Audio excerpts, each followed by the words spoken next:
Elfed Wyn ydw i, ac dwi'n byw yn Haws Fynydd. Dwi'n meddwl fel mae llawer iawn yn chi sy'n nabod fi'n gwybod erbyn wan. Dwi ddim yn fan o ail dai a'i effaith nhw ar y gymuned. Felly dyn ni wedi gweld un beth pwysig iawn i wneud ffilm ar y mater sydd yn gweld bobl o gymuned Blaenau Ffestiniog ac hefyd o lefydd eraill dros Wynedd a Chymru yn deud hanes eu profiad nhw am ail dai. Felly, byddwn ni'n siarad gyda Hedd Lad Lewis sy'n byw ym Moncath, Sir Benfro. Fydd o'n trafod cymunedau eraill sy'n cael ei effeithio Sir Benfro a hefyd sut mae hyn wedi cael yr effaith hirdymor negyddol ar yr iaith. Wel, Hedd Lad Lewis ydw i. Dwi'n enedigol o Tudrath yn Sir Benfro, a dwi'n nawr yn byw Moncath, pentre bach ddim yn bell o Crymych, a ryw gam ceilog mewn ffordd o Tudrath ei hunan hefyd.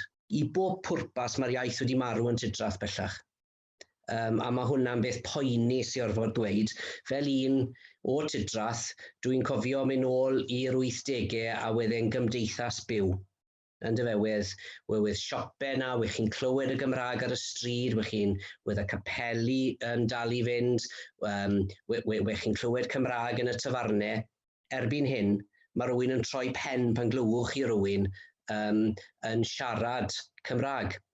A dwi'n credu falle fel tithe nawr yn byw lan yn y gogledd mewn ardal le mae llawer mwy o Gymraeg.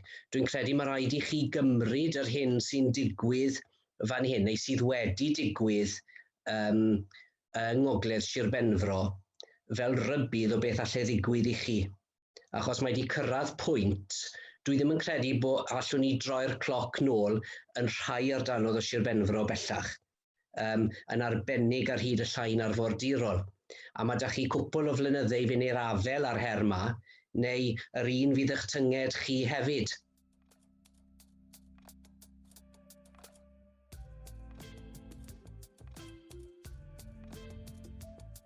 Dwi'n bryderus fod dim digon o dai wedi cael ei gwerthu fel cartrefi i'r gymuned. A pam mae hynna, ti'n meddwl, ydy o'n gymysgedd o ffactorau? Mae prisio tai anferthol a pobl sy'n prynu tai yn bwrpasol fel tai ha, tai gwyliau. A beth ti'n meddwl ddylse Llywodraeth wneud am y peth? Dwi ddim yn rhy siŵr, dwi'n meddwl ddylia nhw involfio hynna'n, ond mae nhw'n sôn lot amdano fo, ond dim byd yn cael ei gweld i wneud, mae nhw'n llusgo traed. Wyt ti'n optimistig i bethau wella'n dyfodol? Dwi'n gwneud glwm yn dwm, so dwi'n gorfod bod yn optimistig. Dwi'n dal ar gobaith y gwneud rhywbeth newid. Fatha fi, mae Tegwen o Benyn Deidraeth yn un sy'n brwydro y sefyllfa efo ail dai hefyd. Felly dyma beth sgyn hi ddweud. Be mae'r argyfwng tai ma'n golygu i chdi?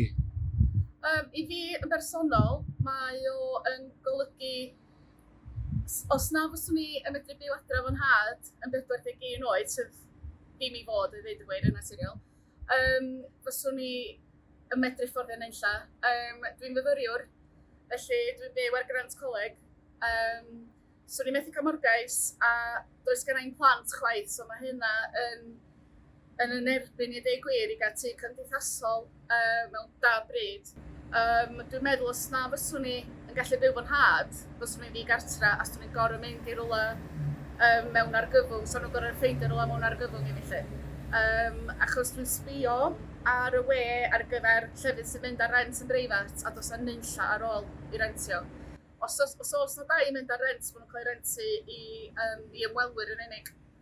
A dyna dwi'n poeni, os ydw i'n cael swydd ar ôl gorffen coleg, fydd y cyflog i fydd o'n uchel iawn i gymharu fo morgais a ceisio tai yn yr ardal. Be ti'n fod i'r atebion?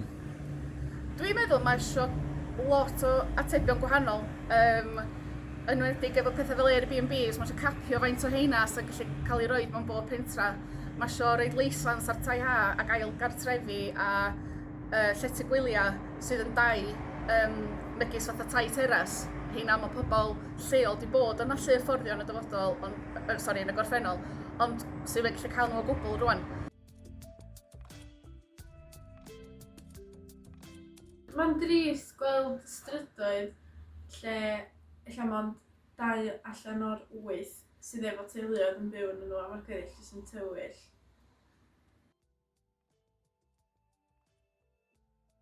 Dwi'n ofn bod...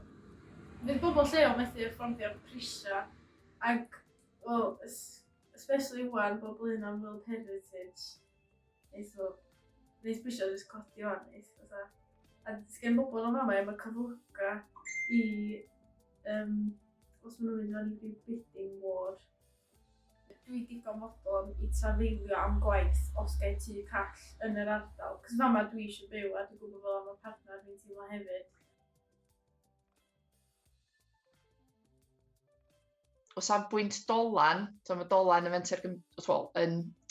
mae dolan yn rwydwaith dydy rhwng Partneriaeth Ogwen, Siop Griffith a Cwmni Bro Ffestiniog. A da ni jyst i bod yn archwilio ac yn ymgynghori ar rai syniadau ynglyn â prynu tŷ gwyliau ond prynu tŷ rhent hefyd yr un pryd. A edrych ar fodol lle mae mentrau cymdeithasol yn cymunedoli tai gwyliau. So bod ni'n prynu tŷ gwyliau ond hefyd yn prynu tŷ rhent. A bod ni'n defnyddio elw y tŷ gwyliau i subsideiddio y tŷ rhent.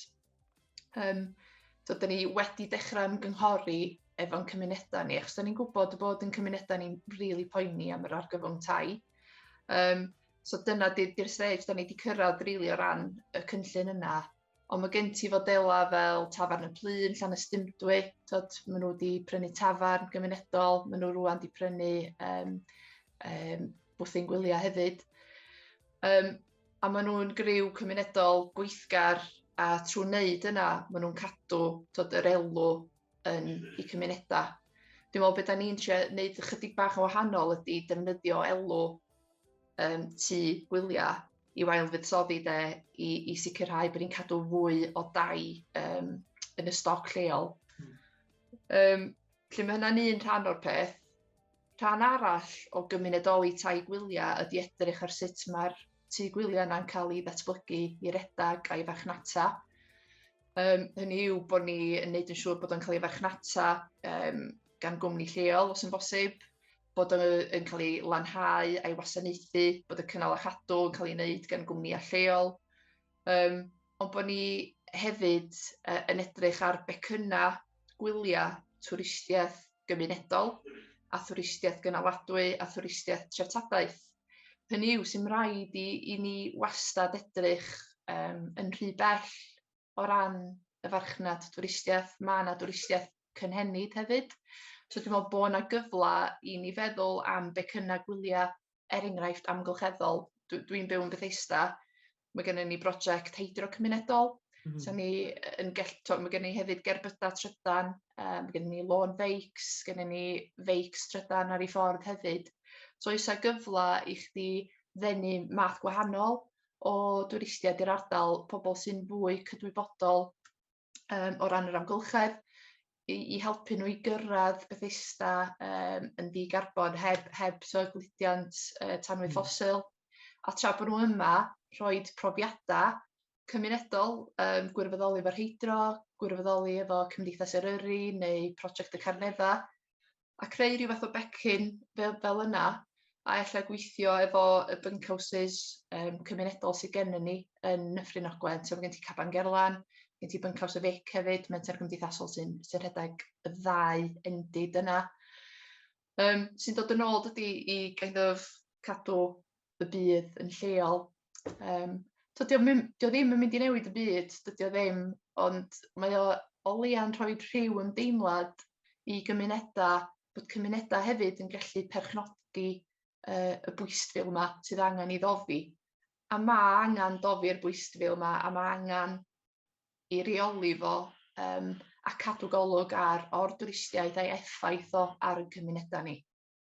Dwi'n obeithiol ac mae'n nghalon ni wedi codi yn gweld y datblygiad sydd wedi bod efo'r Senedd ddiweddar gyda'r cytundeb Plaid Cymru a Llafur. Dwi'n gobeithio fydd hwn yn ddechrau rhywbeth da, ond mae dal angen i gadw llygad ar y sefyllfa ac pledyn pwysau ni mewn lle dwi'n meddwl fod yn addas i wneud siŵr fod ni'n cael y gorau yn cymunedau ni. A mae Map o'n Ap Gwynfor, ein aelod seneddol lleol yma'n Dwyfor Meirionnydd, wedi bod yn gwneud gwaith anhygoel ar y mater yna. Be di'r camau ymlaen? Be di'r ffordd ideal i datrys sefyllfa? Does na mateb syml iddo fo, ond mae rhaid i weld rhywbeth yn cael ei weithredu. Felly ar hyn o bryd, da ni'n gwybod yr enghraifft bod rai perchnogion ail dau yn fflipio i perchnogaeth nhw o fod yn digwyliaidd yn hwy hunain i fod yn fusnes, ac felly da nhw'n talu treth cyngor ar y tŷ yna, ond achos bod maint y tŷ yn llai na'r i faint arbennig, da nhw'n talu treth busnes chwaith. Felly does na ddim pres mewn o'r trysorus nag yn gymuned leol. Hefyd, da ni'n gweld fel oeddwn ni'n sôn rhai cymunedau efo 20%, 10% hanner o'r tai. Wel, mae'n rhaid i edrych ar ffordd rhoi cap ar faint o ail dau sydd mewn unrhyw un cymuned. Dyna be ar nhw'n wneud yn y Swistir, ac mae wedi gweithio yn y Swistir i weld, felly mae'n rhaid ni efelychu nhw a rhoi cap ar faint o ail dau sydd fama hefyd. Hefyd, fyswn i'n dweud, mae rhaid ni gael system gofrestru gwell, mwyn yn bod ni'n cofrestru ail dau, ac yn ei adnabod nhw'n cael y data cywir, a chofrestru tai gwyliau tymor byr, ac felly bod rhaid iddyn nhw cael trwydded mwyn medru gweithredu nhw fel tai gwyliau neu fel ail dau, sydd yn galluogi'r awdurdod lleol wedyn i roi cyfyngiad ar faint o dau sydd yn rwy cymuned. Felly mae yna atebion posib, a posib yn ei weithredu, a does nam angen deddfwriaeth ar gyfer y rhan fwyaf hyn. Dwi'n newid sylweddol mewn mis, 6 mis, blwyddyn, 10 mlynedd. Dwi'n hyderus bod ni'n mynd i weld rhyw fath o newid, bod ni'n mynd i weld camau o'r cyfeiriad yma. Mae pobl yn y cymunedau ni yma wedi bod yn hefru ac yn cwyno am hyn ers hanner can mlynedd. Felly o'r diwedd, mae'n dda gweld bod y Llywodraeth yn cydnabod fod yna broblem. Mae hynna'n gam mawr ymlaen. Diolch i'r bobl fatha pobl cymunedau yma am protestio a sicrhau fod y pwysau'n cael ei gadw ar y Llywodraeth, dyna pam bod nhw wedi cydnabod y broblem. Felly mae hynna'n beth bwysig. Be maen nhw'n wedi gwneud, does na'm sicrwydd eto. Maen nhw wedi sôn am gynnal pilotiad, maen nhw wedi sôn am gynnal arbrofion yn ymgynghoriad, a maen nhw'n mynd i gychwyn ar hynna ddiwedd yr haf yma rwan, sy'n dda i weld. Ond be ddaw o hynna, da ni'n mynd gwybod eto. Felly mae'n rhaid cynnal y pwysau, mae'n rhaid i ni sicrhau fod llais y bobl yn cael ei glywed a fod y Llywodraeth yn gwybod yn bod ni ddim yn rhoi fyny ar hyn, bod ni ddim yn cadw'n dawel rwan bod nhw wedi gwneud y synnau cywir. Mae'n rhaid iddyn nhw weithredu ar yr hyn maen nhw bellach yn addo.